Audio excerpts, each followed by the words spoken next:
Bom dia novamente a todo mundo. Iniciando mais uma aula do capítulo 4, relações diferenciais para uma partícula de fluido, ou seja, um volume de controle fixo no escoamento. E vamos dar continuidade.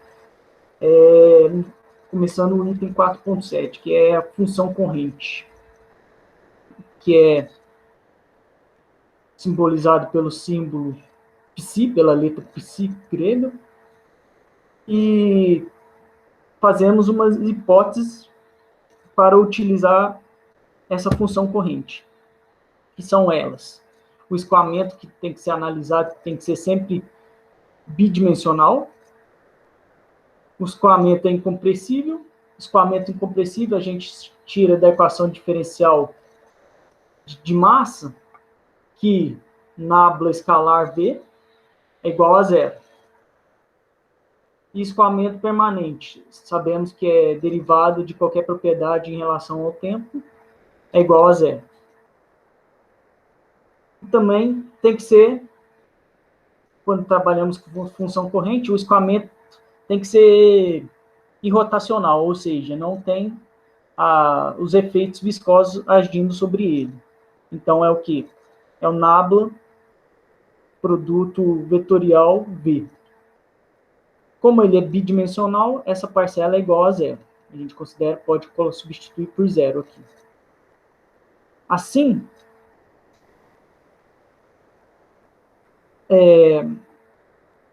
fazendo com que, se ele for o nabla vetorial, produto vetorial V, for diferente de zero, ele não vai ser mais um escoamento irrotacional, ele vai ser sim um escoamento rotacional. Os efeitos viscosos vão estar agindo sobre ele. Ou seja, se tem efeitos viscosos agindo sobre ele, vai aparecer isso aqui que se chama de...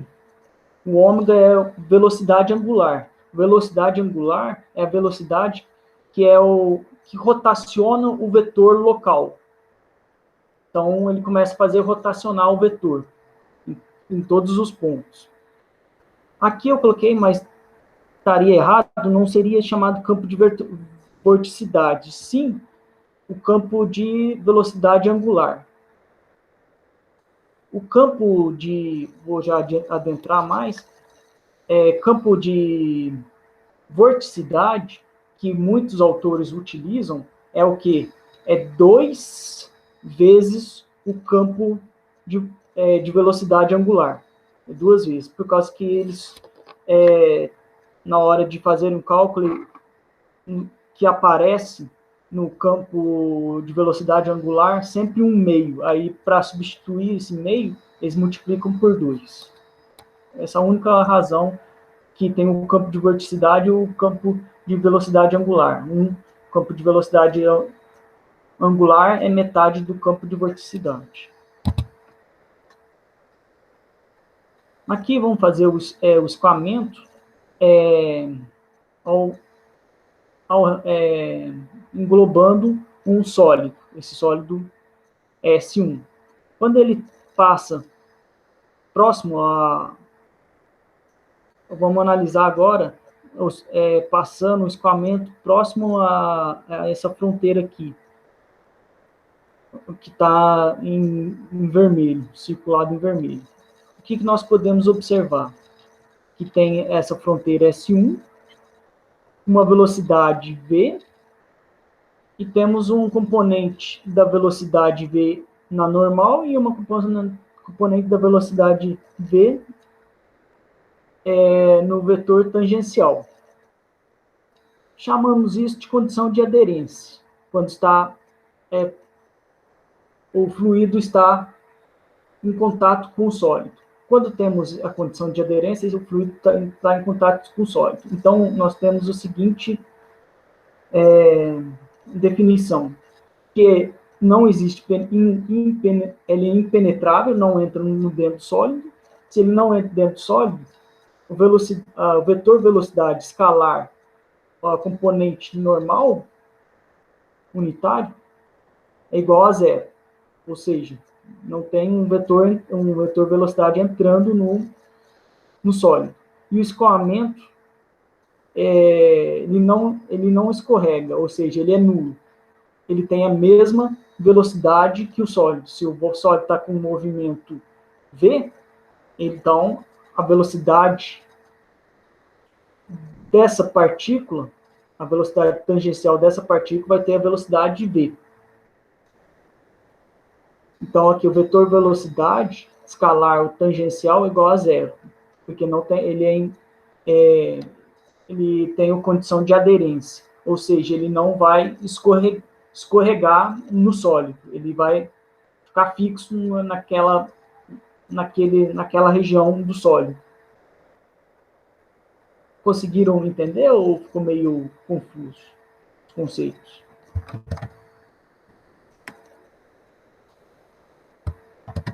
Se deu para entender, eu vou continuar.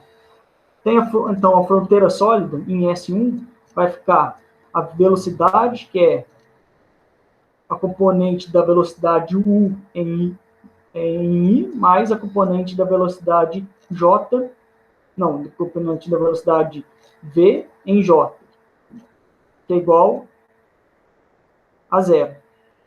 Ou seja, temos que a velocidade na parede é igual à velocidade do fluido, quando temos a condição de aderência, quando o fluido está em contato com um sólido.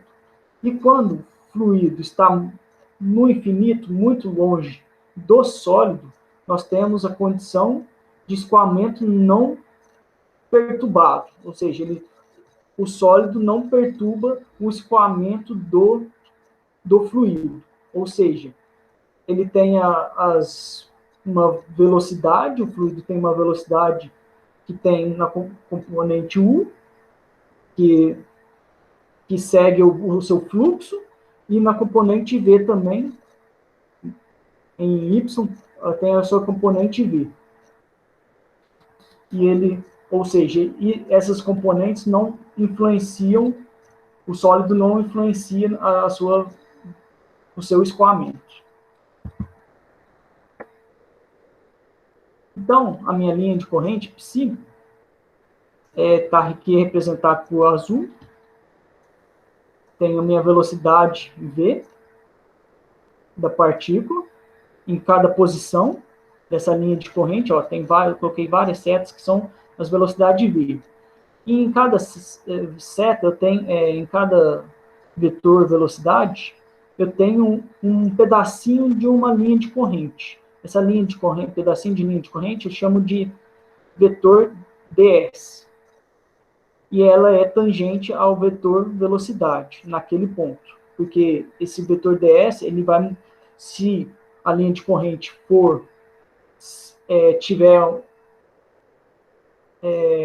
não for uma linha reta, ela for fazendo voltas, contornos, se for circular, ele começa a variar em x e y o seu ds. Ou seja, então você tem um pedacinho ds, que é diferente quando ele é retangular. Então, a gente faz o caso mais geral possível.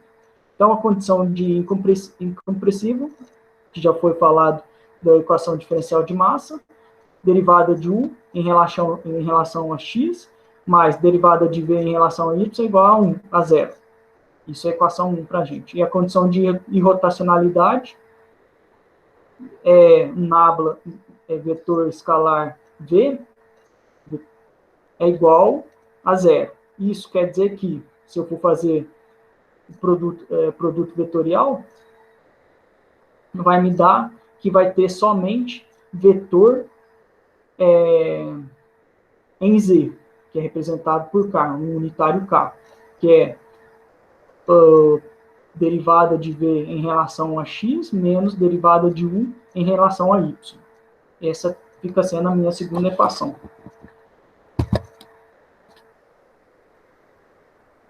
Então, a condição para obter a linha de corrente é o vetor V escalar com o meu pedacinho ds. Eles são paralelos, porque são tangentes. Então, fazendo isso, eu tenho que aparece uma componente só em K, que é u dy menos v dx, minha equação 3. E se eu fizer a diferencial total da função corrente minha psi, eu tenho, como já foi feito lá, quando eu fiz isso para aceleração, é o que? Derivada temporal total. Então, é em relação ao tempo e as posições. Então, eu tenho em relação ao tempo, psi em relação ao tempo, mais psi em relação a x e psi em relação a y. Por que não em z? Porque estamos fazendo, a gente fez a consideração que esse escoamento só pode ser feito para bidimensional. Escoamento bidimensional. Como estamos fazendo para uma linha de corrente, então temos que isso aqui é igual a zero. A função é uma constante. Ou seja, igualando a equação 3 com a equação 4, observamos que a velocidade u é igual a função corrente em relação a y, igual a v, função menos a função corrente em relação a x. E se a gente for substituir isso na equação 2, equação v, por essa expressão aqui,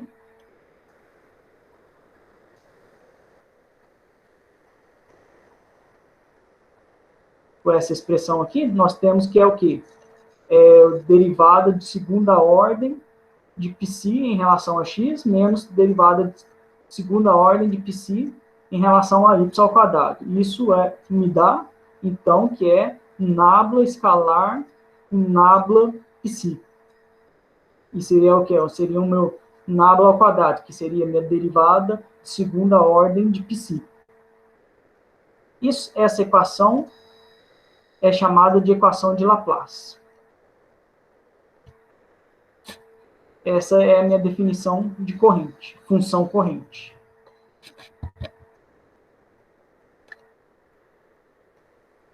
Por que a gente fez isso? Porque tem várias propriedades importantes dessa função corrente que nós podemos retirar. Essa função corrente, ela é harmônica, e esse meu nabla ao quadrado, na verdade, ele chama de operador laplaciano. Nós não chamamos de nabla ao quadrado, é um operador laplaciano. A segunda propriedade importante é que para cada linha de corrente tem a sua função corrente, que é uma constante. E observamos que para uma função corrente, por exemplo, aqui 4, menos a função corrente 3, eu tenho uma vazão, eu consigo descrever qual que é a vazão entre essas duas linhas de corrente. E posso fazer o cálculo. Então, eu consigo obter a minha vazão da linha de corrente. E mais uma propriedade é que, se essa linha de corrente minha, π2, é maior que π1, o meu escoamento vai da esquerda para a direita. E se π2 for menor que π1, o escoamento vai da direita para a esquerda. Essa foi a definição que eles fizeram para que a gente saiba a direção e o sentido dela. Fazendo a demonstração para obter a vazão volumétrica, fazemos o módulo da vetor ds, chegamos em que raiz de dx ao quadrado mais dy ao quadrado, igual a ds. E o vetor de ds é i dx mais j dy, que é seu vetor tangente ds, que é paralela a ds, fica ds sobre o módulo de ds, que fica representado por I dx mais J dy sobre ds.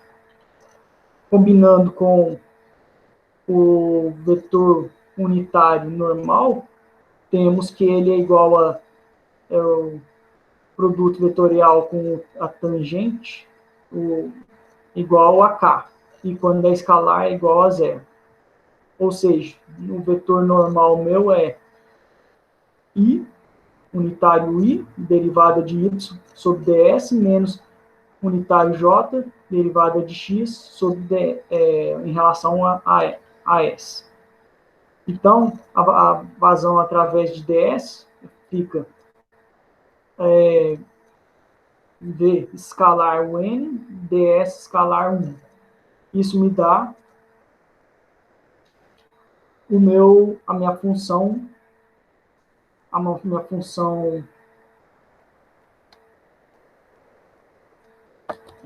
desculpa, gente, aqui. Minha função corrente,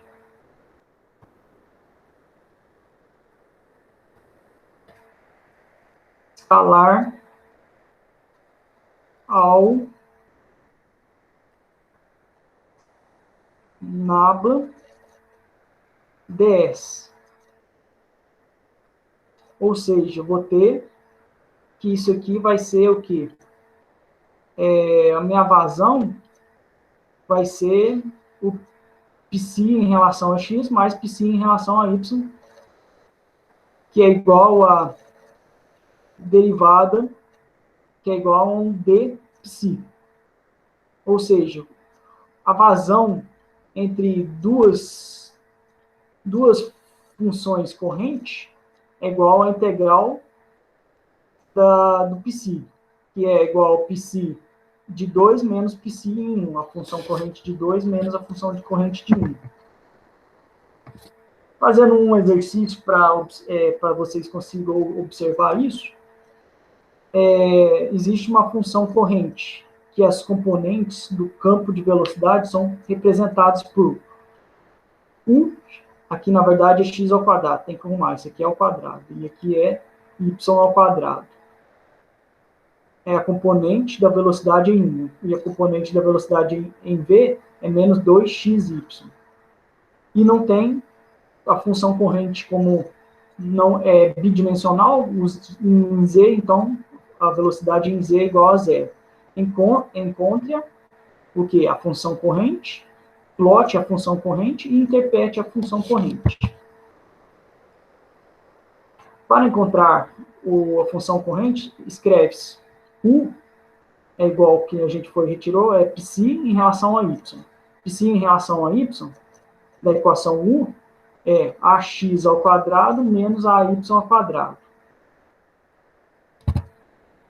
Tiramos daqui. O nosso é ax ao quadrado menos ay ao quadrado. E v é menos π em relação a x, que é menos 2ax. E aqui, ó, menos 2ax. Integrando parcialmente, então, integrando parcialmente, em relação a y, fica ax ao quadrado y, depois menos ay ao cubo sobre 2, mais uma constante. Diferenciando agora minha equação 3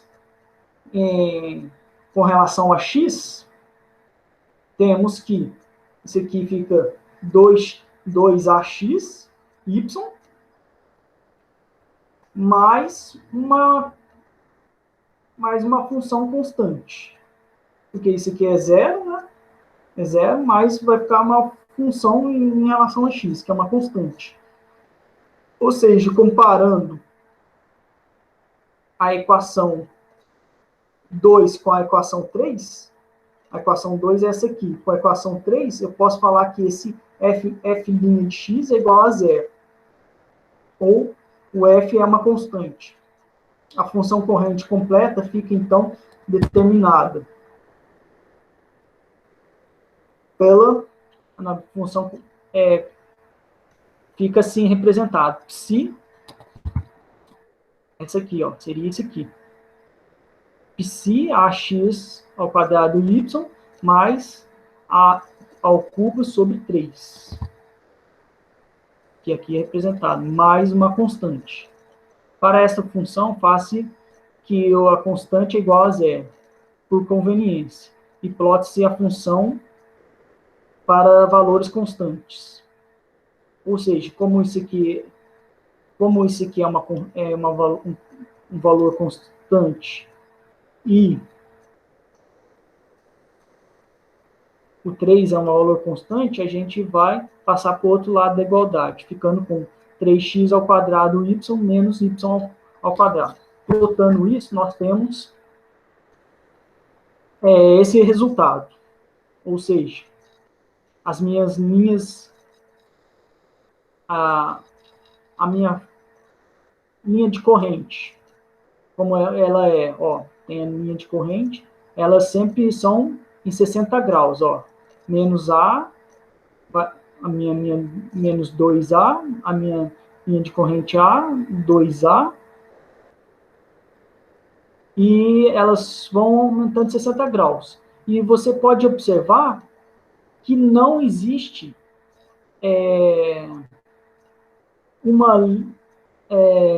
eu não tenho uma parede, ou seja, tenho sempre deslizamento em relação a todas as linhas. Portanto, para que eu possa, isso aqui não tem resultado nenhum, não vai me representar nada, mas eu posso fazer, pegar parcelas da minha plotação e colocar em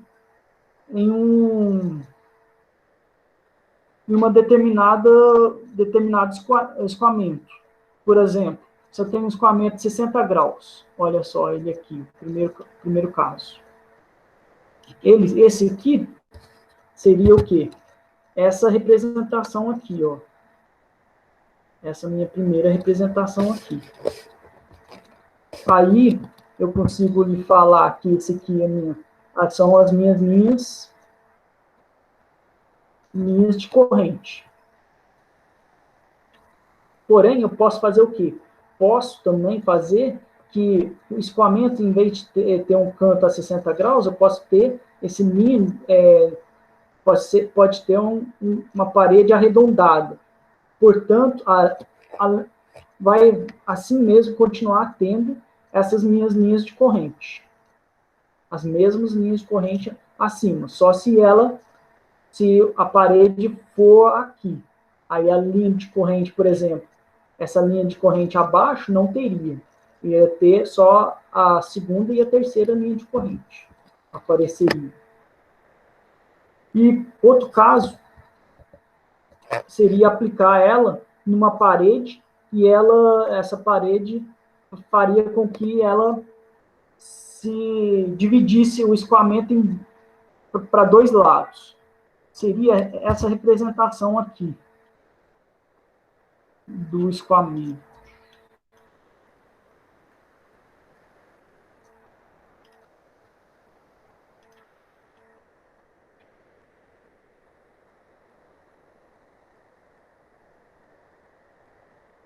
Seria essa representação aqui, ó, se vocês conseguem ver.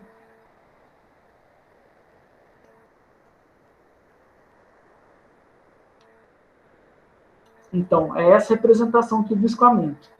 Então, aí você faz só as condições,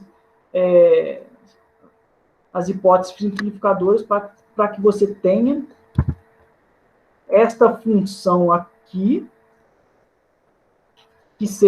para que seja aplicado aqui, nesse escoamento. Entendeu? Porque esse escoamento aqui, na verdade, ele não existe, pois não há linha de corrente, né? Nenhuma delas é verdadeira, porque não tem uma representação de uma linha sólida. Mas você pode fazer uma condensação e supor linhas, supor superfícies sólidas em um escoamento.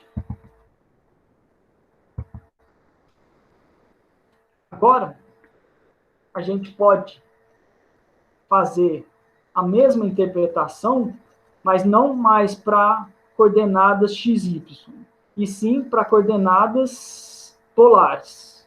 Se a gente fazer essa consideração, fazendo bem rapidamente, x igual a r vezes cosseno de θ e y igual a r seno de θ. Aqui eu tenho a demonstração da figura para falar que é a minha velocidade UR e esse aqui é a minha velocidade Uθ. U, então, é πc. Esse aqui já foi tirado anteriormente, demonstrado anteriormente para vocês. É πc em relação a y. E v é menos πc em relação a x. Agora, se eu fazer essa derivada em relação a r, o que eu tenho? Derivada de πc, vou fazer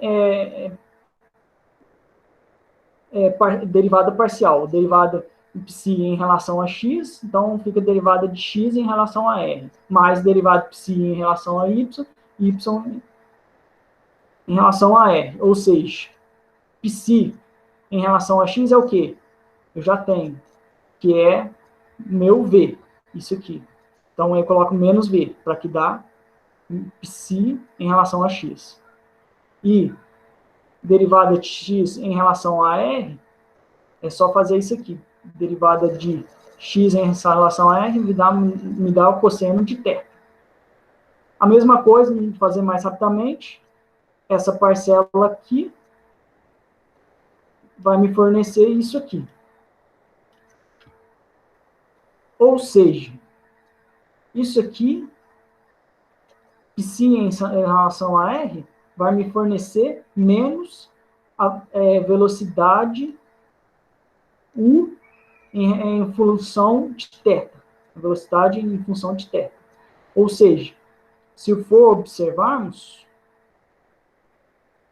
isso aqui é o que está demonstrado aqui em cima. Ó. πc em relação a θ menos πc em função de r. Isso aqui você tem que jogar para o outro lado aqui para ficar com negativo. Sumir. Isso aqui ficaria, vamos falar, positivo, isso aqui seria negativo. Aí ficamos com essa equação aqui em cima representada. Da mesma forma, você faz para achar o πc em relação a θ. Você vai encontrar R vezes o R. Então, o R é 1 sobre R, πc em relação ao θ. Isso depois vocês adentram, no caso que o escoamento for analisado, quando é mais fácil de você utilizar a coordenada polar do que a coordenada XY. Agora falando sobre vorticidade e rotacionalidade. Vorticidade também está a mesma coisa de falar de rotacionalidade, escoamento rotacional. O que é escoamento rotacional? Quer dizer que é um escoamento que existe a presença de efeitos viscosos sobre ele. E o que é um escoamento irrotacional? É quando não existe efeitos viscosos nele. Ou seja, quando o perfil de velocidade de um escoamento irrotacional é harmônico. E o de vorticidade, ou rotacional, é que você tenha perfil de velocidade, você tem rotação no escoamento. Ou seja, você tem velocidade angular presente. Aqui eu vou demonstrar os vários tipos de movimento que você pode encontrar de uma partícula. E elas podem se sobrepor, um movimento com relação ao outro. Nós temos 4 tipos de movimento, que podem ser sobrepostos também. Vou colocar elas, vou demonstrá-las simplificado para ficar mais fácil de demonstrá-las, que é o movimento de translação, que é tipo de um corpo rígido, o de rotação também, que é um tipo de um corpo rígido, de uma partícula rígida, torção ou deformação angular, que é típico de um corpo deformável, e dilatação ou deformação volumétrica, típico de um corpo deformado. Ou seja, o que nós temos? Translação, tipo de um corpo rígido. É o quê? Quando a gente está, por exemplo, o escoamento está num determinado momento, ele está esse quadrado da frente, que seria representado por essa linha OP, ou seja, seria essa partícula aqui, esse quadrado da frente, e ele vai ter um movimento, então ele estaria no tempo t. Para ele transladar, ele vai continuar desse mesmo tamanho, com esse mesmo comprimento OP. Ou seja, ele só vai transladar de uma posição para outra. Ele vai para O', A', B', P'. E foi para um tempo T mais ΔT. Ele transladou. Isso quer dizer translação. B, rotacionar. Quando você rotaciona o corpo, ou seja, ele sai da posição OP, passou para de um ângulo delta alfa, para uma posição OP'. Ou seja, isso aqui tudo, se eu fosse fazer, é que eu não coloquei para não poluir o desenho, ficaria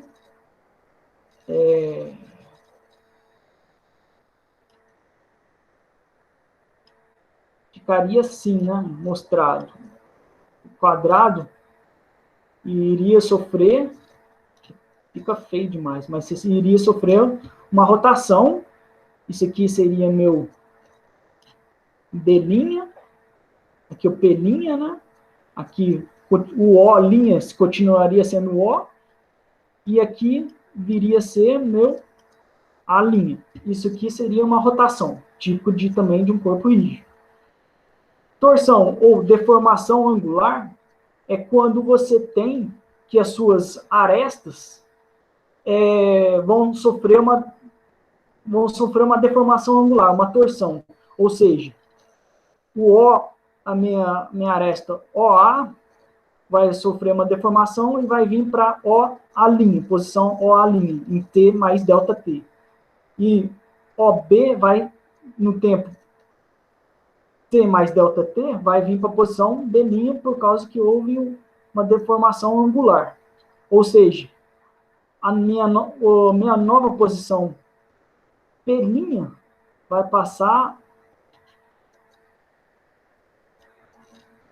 passar a ser essa aqui.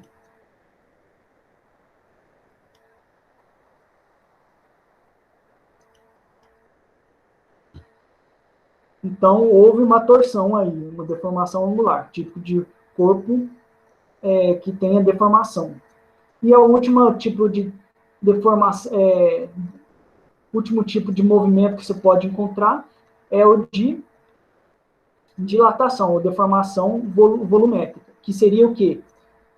Dilatação ou contração, né? Seria o quê? Ele aumentar. Ó, aqui veio um novo, aumentou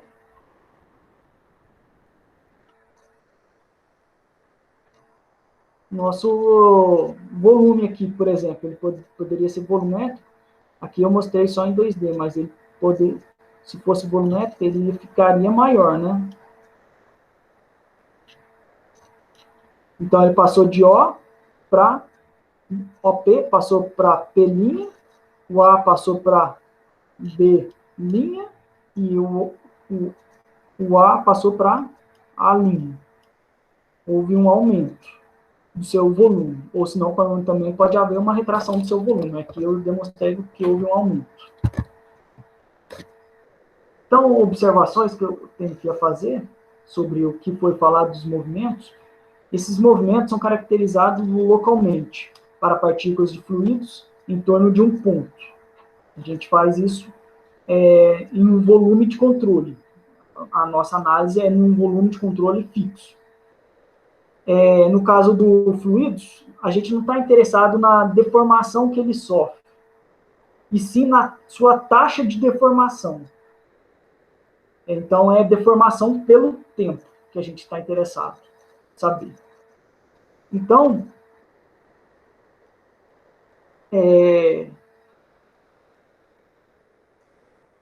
em fluidos, nós estamos interessados em saber a deformação angular, que seria o que eu acabei de demonstrar para vocês.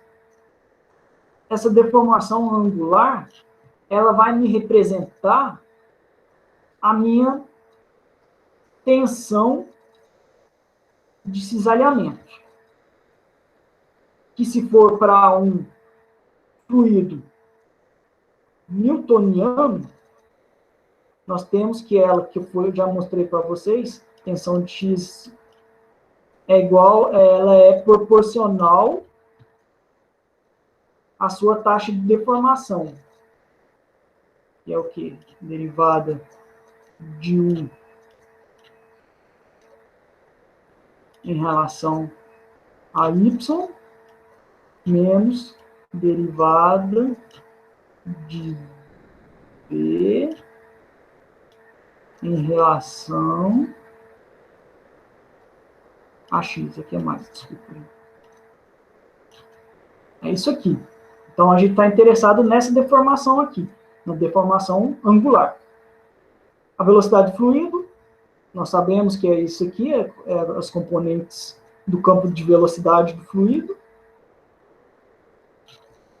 E aqui eu fiz uma... Eu vou fazer uma deixa aqui. Vou abrir um parênteses aqui, que seria o quê? Fazer o que seria quando a gente fazer uma pequena deformação, fazer uma abertura, um fechamento do ângulo bem pequeno, ou seja, de menos de um radiano, tanto para delta alfa quanto para delta beta. Se a gente tem isso, a gente tem um tangente de delta alfa, é o nosso delta alfa. Isso vocês aprenderam da matemática. E o que vem a ser meu delta alfa? É delta y sobre delta x. Eu tiro daqui. Meu delta y e delta x. Na verdade, esse aqui é delta y sobre delta x. Esse seria x asterisco, né? Mas delta y é o quê? É o meu v, delta v sobre delta t. Pois há um movimento aqui de velocidade, que saiu do tempo t para t mais delta t. Então, você tem um tempo. Isso é derivada de v em relação a x sobre dx vezes delta t. Isso é o quê? Isso aqui tudo é meu delta alfa sobre delta x. Aqui. Então, eu tenho dy é dv sobre dt em relação a dx. Limitando dt igual a zero, temos que delta alfa sobre delta x é delta v sobre delta x. Isso é derivada de v em relação a x. A mesma coisa você faz para a parcela do ângulo beta. Então, temos que a variação do ângulo em alfa é a mesma coisa de falarmos que é a derivada da velocidade v em relação a x, delta t. E a derivada do ângulo beta é igual à derivada da velocidade u em relação a y, dt. Igualando os dois ângulos, porque são ângulos pequenos, nós temos que a derivada de v em relação a x é igual à derivada de u em relação a y. observamos, aqui mesmo, nesse gráfico mesmo, que eles variam em x e y, mas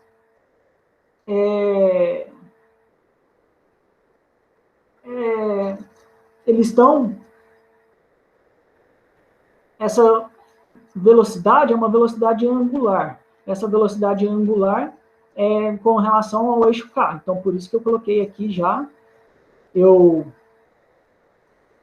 Primeiro, eu joguei isso aqui para o lado esquerdo da igualdade. Isso aqui eu sei que está com relação ao meu eixo K, unitário K. Isso é igual a zero. Ou seja, eu tenho que mostrando para vocês que eu chego que nabla, produto escalar de V igual a zero. Isso é o meu irrotacional.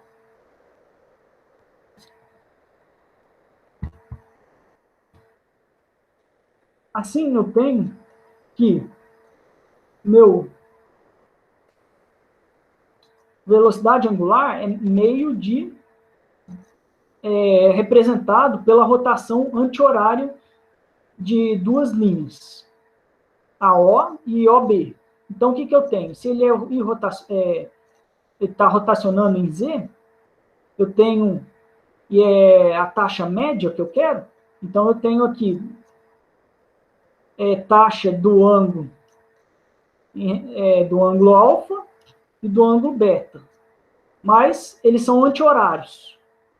Pode observar que meu alfa é anti-horário, e o meu beta ele é horário. Ou seja, por isso, como é uma média, ele era para ser positivo, mas como ele está no sentido anti-horário, por isso que eu venho com o meu sinal negativo aqui. Ele está no meu sentido horário, me desculpa. O beta está no sentido horário.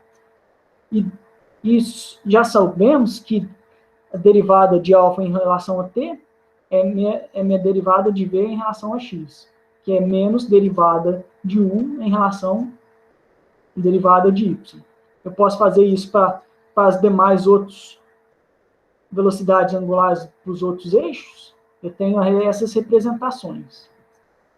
Portanto, o vetor velocidade angular é representado pelas três componentes acima, em x, y e z. Então, esse aqui é meu vetor velocidade angular. Ele é meio de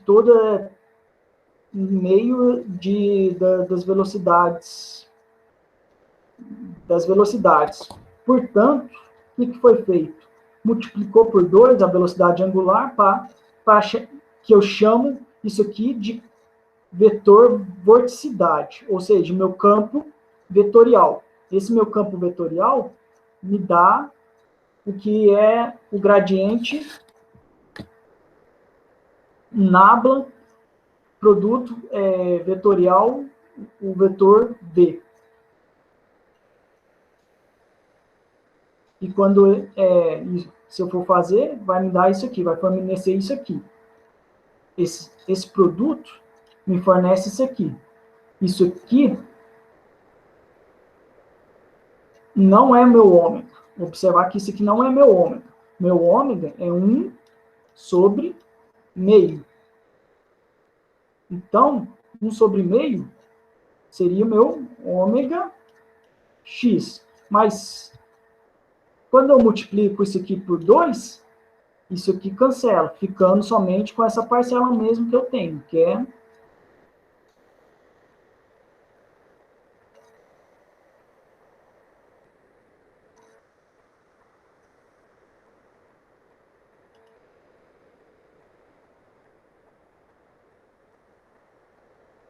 essa parcela aqui. Isso estou querendo dizer porque um nabla, produto escalar V, ele não é igual ao meu produto, não é igual ao vetor velocidade angular.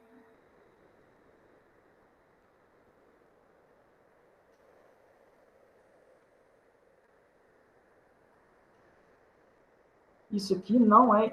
Opa, Isso aqui não é o meu vetor velocidade angular. Pois se fosse, teria que ter um meio representado aqui. Então, é 2 vezes velocidade angular. Isso, velocidade angular, é representado pelo campo. Aqui não está parecendo um tal, o símbolo tal, mas não é tal. É esse símbolo aqui que eu não procurei saber qual que é o nome dele. Essa letra, né?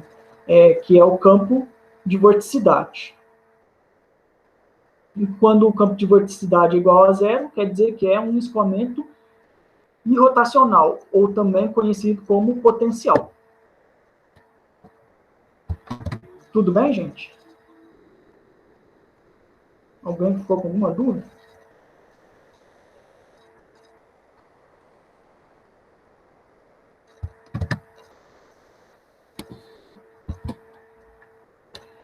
Então, temos que a taxa cisalhante do elemento, aqui representei por isso aqui, E, esse bolinho aqui em cima sempre quer dizer pelo tempo, então seria a deformação pelo tempo, em XY, quer dizer o quê?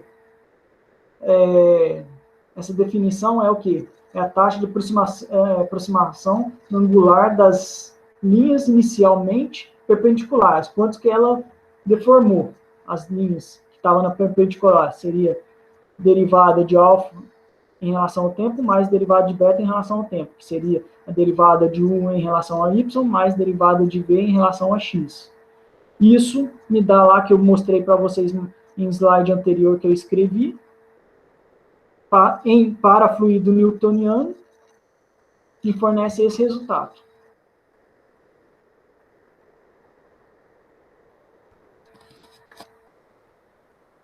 Então, quer dizer que a minha torção ou deformação angular fornece a minha tensão de cisalhamento do fluido. Aqui representado em x e y. Tudo bem?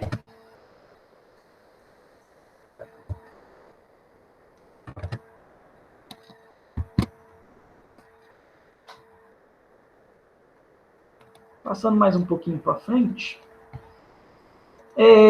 Temos agora, vamos falar sobre o escoamento irrotacional, sem atrito. Ou seja, isso aqui eu só fiz um leve abrir um parênteses para mostrar que a aceleração da gravidade ela pode ser representada por menos nabla vezes o escalar de GH, que é a aceleração da gravidade vezes a altura. Matematicamente mostrando, eu mostrei matematicamente, chegando a considerar, se eu for mostrar isso, que a altura, eu tenho essa altura que é de cima para baixo, de baixo para cima, e temos colocado aqui uma coordenada x, y, z, não demonstrado como sempre achamos ela na posição, o x na posição da horizontal e y na posição da vertical, colocando ela, o eixo x, y, z, de uma forma jogado no espaço, vamos dizer assim. Então, ela ficou assim, mas ela ficou com ângulos em relação a h, para que eu possa mostrar que o vetor da aceleração da gravidade, se eu for fazer matematicamente, fica, como queríamos demonstrar, fica igual ao menos nabla vezes GH.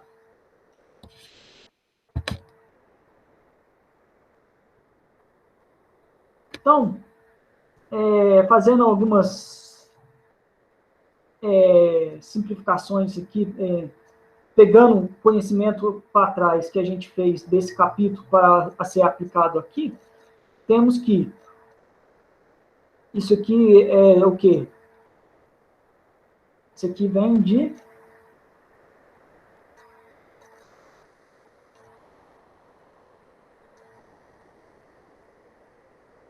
lá do item 4.1. V escalar nabla vezes o seu vetor velocidade é o quê? Nabla, vetor velocidade ao quadrado sobre 2, mais nabla, produto vetorial com vetor V, isso vetorial AV. Isso me fornece que, como foi falado, isso aqui é o que? Já foi dito que é o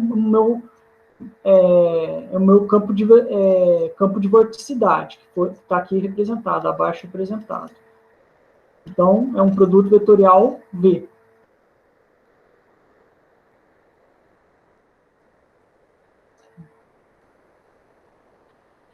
E colocando matematicamente, nabla escalar o dr, que o dr eu tenho aqui, que dr estaria aqui, seria perpendicular a V a posição dele. Perpendicular a V em todas as posições seria ds sobre um unitário de S. Então, temos que, para que ele rotacione, temos que ter que o seu vetor nabla, produto vetorial V, seja 90 graus ao vetor velocidade. Ou seja, para que ele faça com que ele comece a rotacionar. O vetor velocidade começa a rotacionar. E, assim, nós temos também que a velocidade escalar o campo... Não, na verdade aqui está errado, gente. O campo de vorticidade vezes o vetor velocidade, produto vetorial com vetor velocidade, eles são todos 90 graus. Vão aparecer vetores 90 graus. Então, aqui eu tenho que o meu módulo de dr é igual a ds. E o módulo do vetor velocidade é a própria velocidade. O vetor é o valor da velocidade. Do princípio de conservação da quantidade de movimento linear para a equação de Euler, porque a gente trabalha com a equação de Euler? Porque a equação de Euler não está para escoamentos irrotacionais, ou seja, se temos escoamentos irrotacionais, nós não aparecemos com vorticidade. Ou seja, nós ficaremos com, abrindo essa expressão aqui, ficaremos com a derivada temporal total da aceleração, ρ vezes derivada temporal da aceleração, igual a ρ vezes aceleração da gravidade, menos nabla vezes a pressão. Dividindo pelo ρ, vai ficar essa expressão aqui. E jogando depois todos esses dois termos para o lado esquerdo da igualdade, ficamos aqui representados. Há também que fazer uma consideração, pois, como a gente trabalha com equação de Euler, eu poderia já ter feito isso aqui. Isso aqui é o princípio de conservação de forma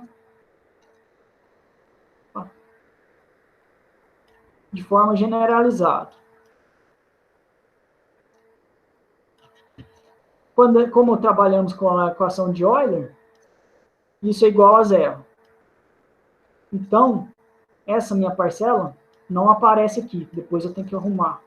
Isso aqui não aparece, porque eu já estou trabalhando com a equação de Euler, que já não tem essa parcela. Já estou falando que estamos trabalhando num escoamento irrotacional.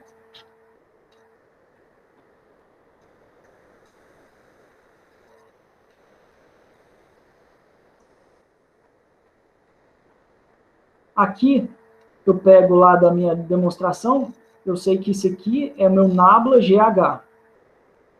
É o meu vetor da aceleração da gravidade. Isso aqui também eu tiro. Isso aqui já tiro, porque eu estou trabalhando com a equação de Euler. Então,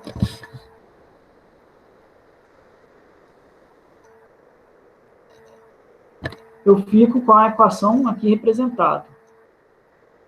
Isso aqui vem a ser o quê? Minha energia mecânica.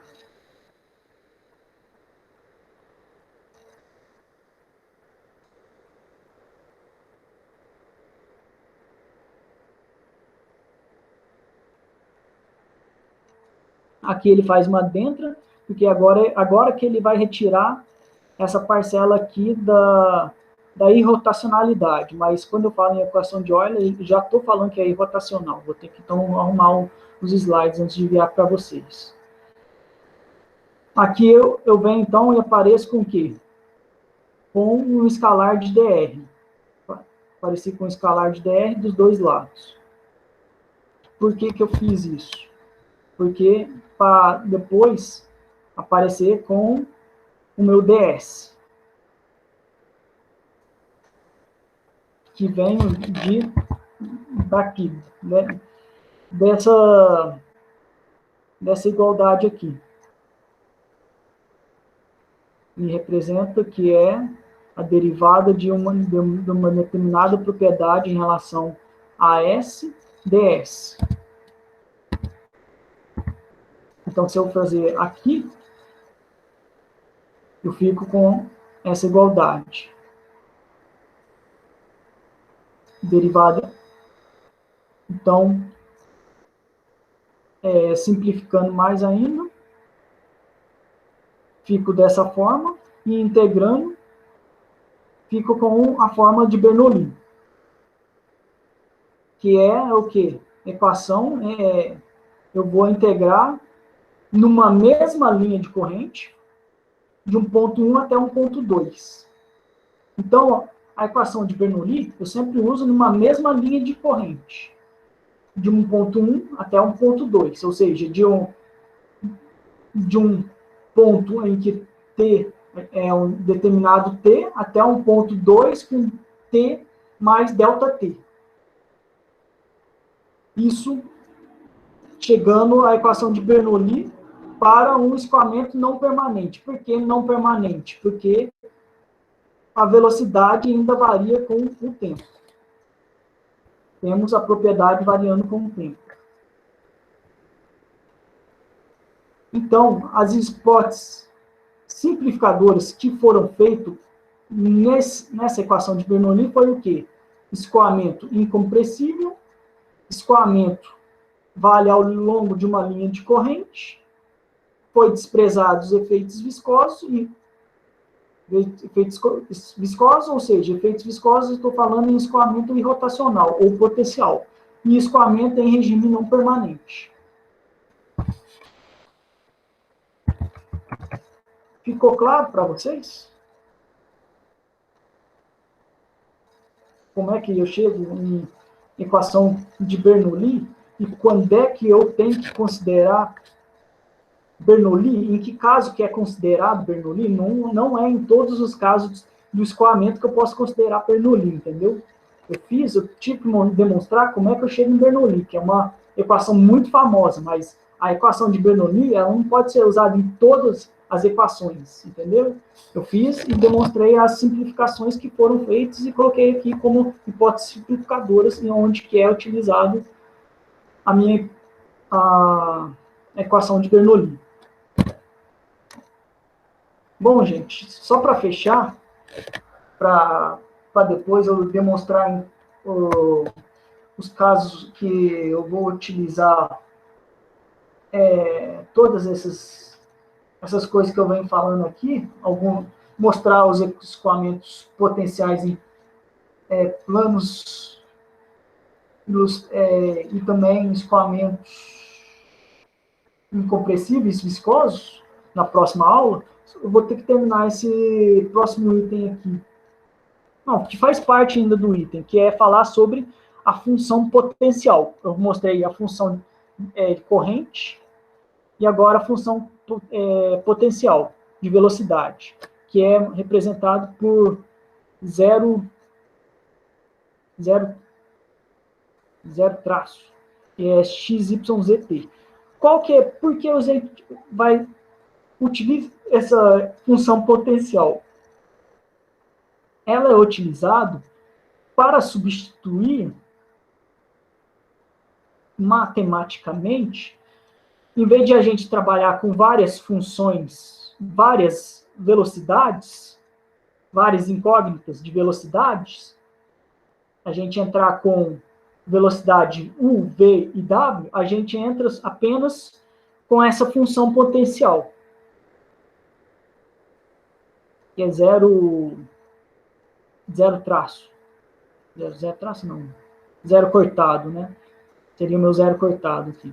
Então, a gente vai utilizar o zero cortado.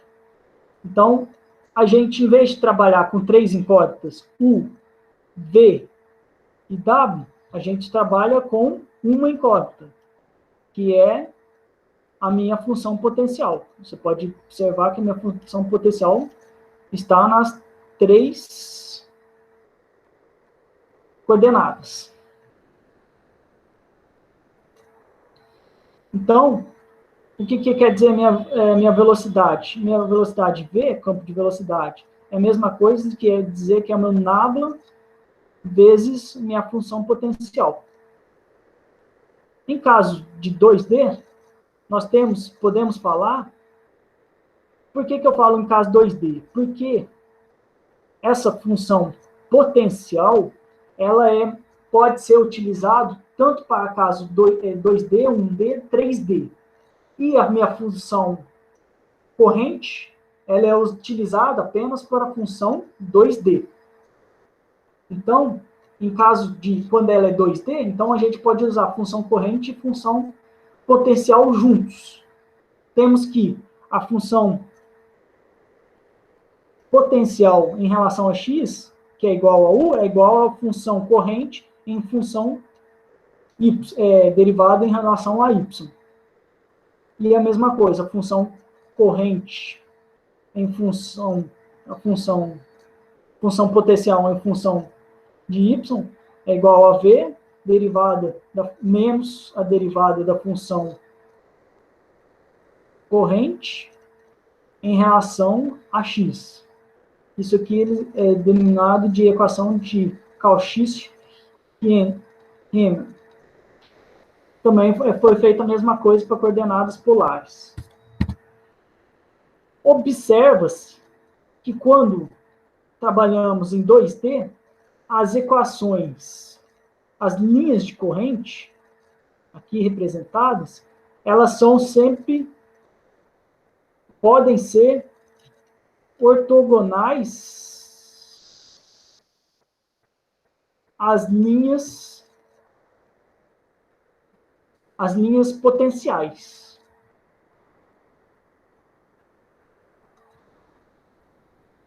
E essas linhas potenciais, elas são chamadas de linhas equipotenciais.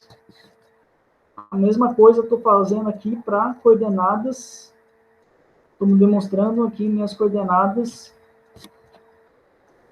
polares.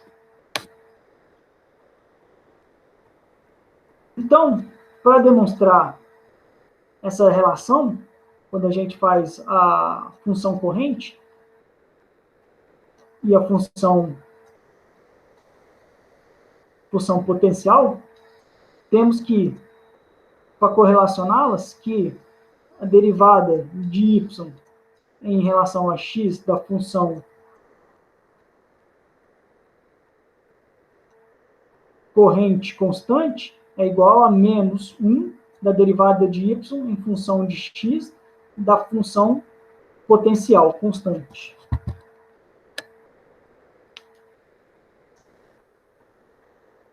Bom, para que eu fiz tudo isso? Falei toda essa balela. Tudo para falar que a função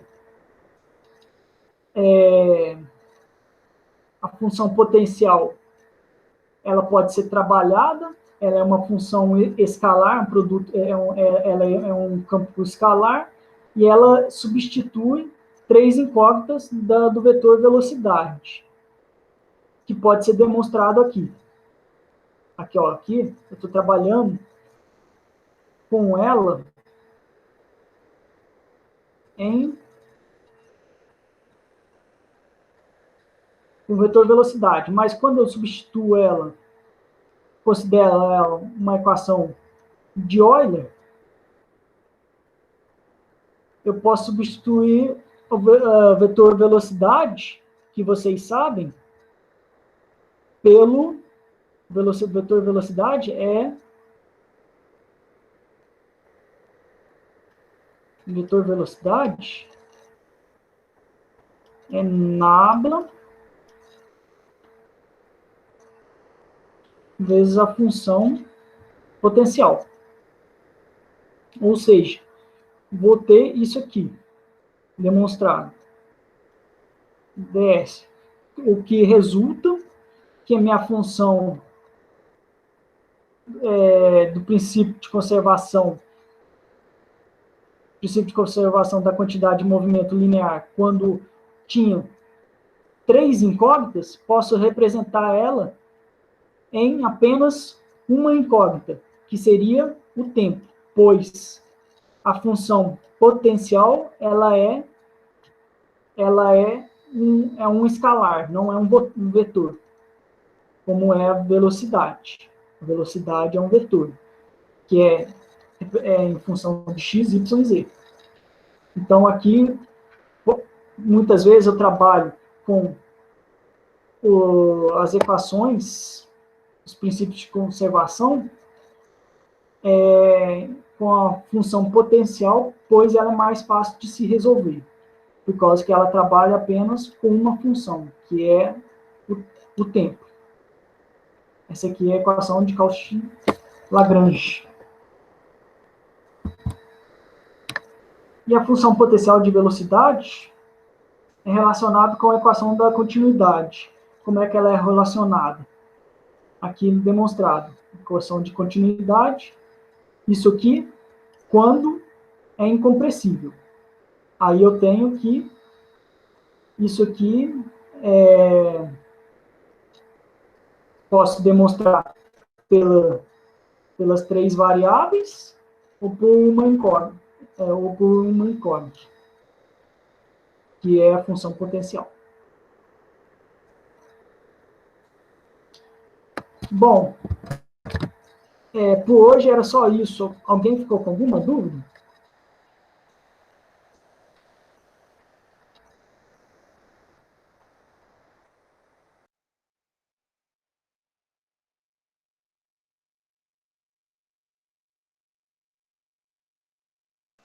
Ó, ele saiu.